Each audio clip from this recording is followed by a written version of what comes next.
a live podcast where Adam Lee of Community Trail Running and myself, Jason Bahamundi of Run Try Bike, will discuss 3 food choices that we have to either eat at the aid station, throw away, or carry with us to eat on the move. Enjoy the show and the laughs that are sure to follow. Thank you for joining us. Hey, buddy, how are you? Good to have you back. Happy Friday, Jason. I'm fantastic. How are you? I am fantastic. I'm kind of scared. I mentioned this on Threads earlier today. I know 3 Canadian foods: poutine, Canadian bacon, and maple syrup. So I can't imagine you're going to be throwing those at me. For those of you that are just joining us, we are going to be playing the Fuck, Marry, Kill version of being at an aid station. Last week, I presented Adam with 3 food choices: a bowl of sauerkraut, a bowl of baked beans, and a 2-day-old baguette. And he had to choose to eat one, toss one, and carry one. So this week he gets to turn the tables on me and present 3 food choices to me at this aid station, and I will have to choose to eat one, toss one, or carry one. So Adam, I'm going to turn it over to you so you can present your 3 food choices to me, and I will try to stifle my laughter and maybe hit the mute button if I need to.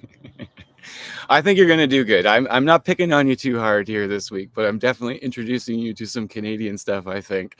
One of them you had to know, of course, it was going to come, but we're not going to start there. We're going to start with your first choice, and we're going to just go normal weather. Maybe we'll get into a hot or cold day after, but normal weather is what we're assuming here, where you're kind of able to digest whatever you want. So it's a smorgasbord of deliciousness. So your first choice. So this is in Western Canada in the middle of December when it's like 7 degrees out? What the hell is 7 degrees? That's balmy. Wait, but that's 7 degrees Fahrenheit. Do the math. What is that in Celsius? We're talking about food, not math, all right? I'm not doing math today. It's not cold. It's not Western Canada. I'm in. Let's go. All right. Your first choice is a Nanaimo bar from Labrador City. What's in this bar?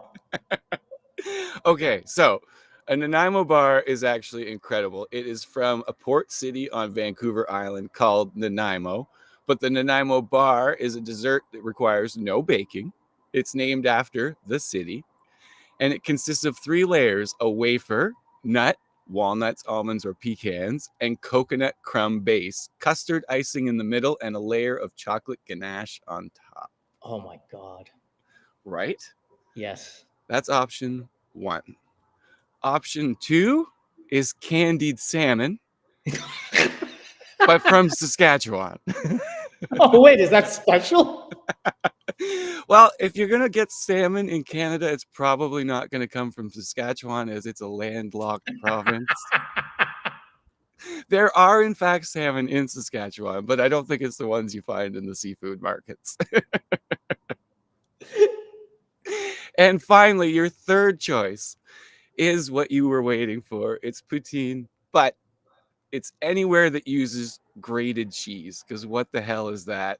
It's not a real fucking poutine, I'll tell you that much, but they put it on the menu as though it is. So that's your choice. You got Nanaimo bars from Labrador City, candied salmon from Saskatchewan, or poutine from anywhere that uses grated cheese.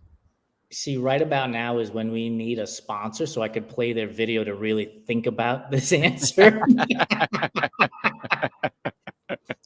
Hey, advertisers, if you're out there, we get plenty of engagement on the show. Sponsor us so we can think about the answer here. Right? Isn't this a great segment?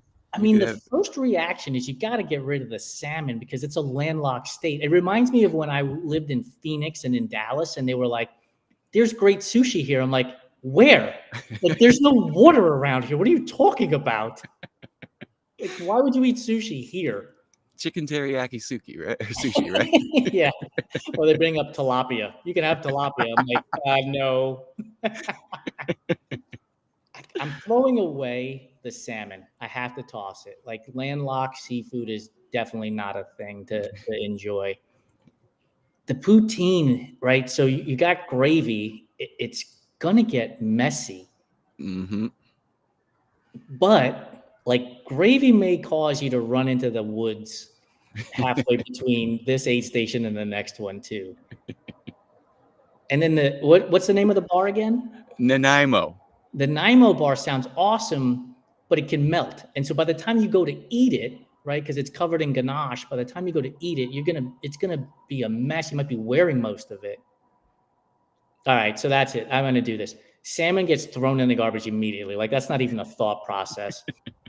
I'm eating the poutine at the aid station. I mean, French fries, you get some carbs, you get some protein in the cheese, you know.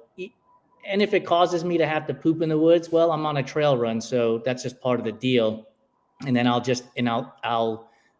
carry the chocolate with me, hoping that it doesn't melt on the way there. Because here's the other thing: like with poutine, it's a bowl of poutine. Like, how are you supposed to run and trek or that's a bowl of poutine? How are you going to carry it at the same time? It's kind of like the baked beans and the Yeah, sauerkraut. exactly. I love how ridiculously scientific we get with these absurd food choices. Well, that's the fun of it all, though, right?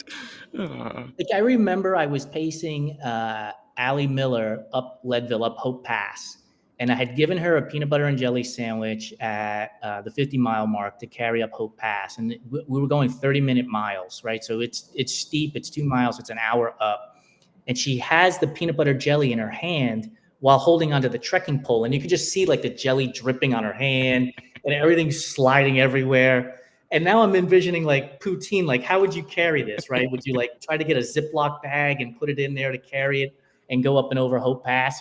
Better to just eat it now, get it out of the way, enjoy it. And if you're going up and over Hope Pass and you got to poop, well, then you just got to poop. And then at least you'll have the celebration of the bar when you get to the top. Yeah, a bar at the top sounds awesome. Are you a poutine fan? When I used to eat meat and more cheese than I do, I have a lactose intolerance. So I do eat cheese, but man, the next day is rough, which is why I had to contemplate harder than most people about whether or not poutine was going to be my eat it now choice. That is a bold choice then. Because I know what's going to happen. Like there's no way that it's not happening for me. So it's like, do you take it?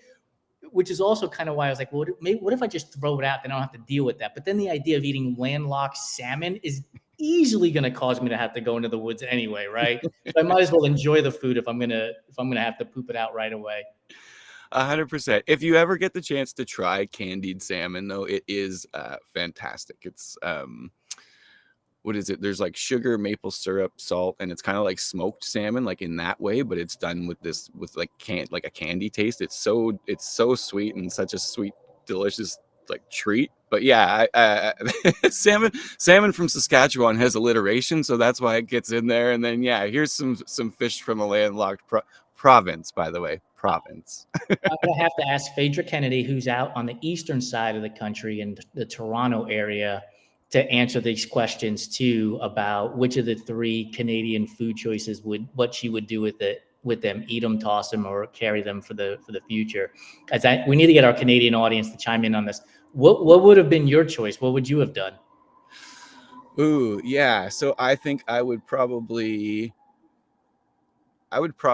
actually eat the Nanaimo bars, carry the salmon, and chuck the poutine, because it doesn't have fucking cheese curds. So get out of here. That's garbage. You need that squeak. Cheese curds have that squeak. 100%. And you motherfuckers, you put that on the recipe or on the menu and it says poutine and then it comes out with shredded cheese. No, it's not fair to anyone. Are you a traditionalist by nature then? So like the other day, somebody mentioned, gosh, I forget what food it was. And I was like, no, you just don't make it any other way. Like, stop fucking around with things. Just leave it alone. I can 100% be a traditionalist, but at the same time, there are things sometimes when you try, you're like, oh, actually, that was pretty darn good.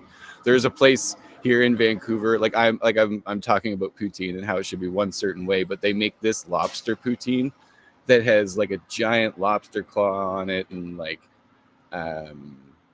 bechamel sauce, and like it's insane. And I would have never thought that I would like something like that as much as I do. And anytime I take anyone there, I'm like, you have to eat this poutine. It's insane. As long as it doesn't come from landlocked lobsters, we're in. Exactly. You don't want to know. Although the folks in New Orleans would tell you, right, crawfish are basically, landlocked lobsters that they dig out of the mud anyway. So maybe they could substitute that. Right, and I haven't tried it, to be fair, so I guess maybe I shouldn't shit on it.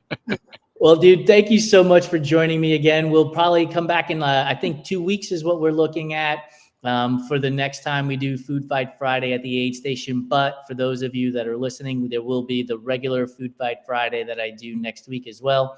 Adam, thank you so much for the laughs, and we'll see you again in a couple of weeks. Thanks, brother.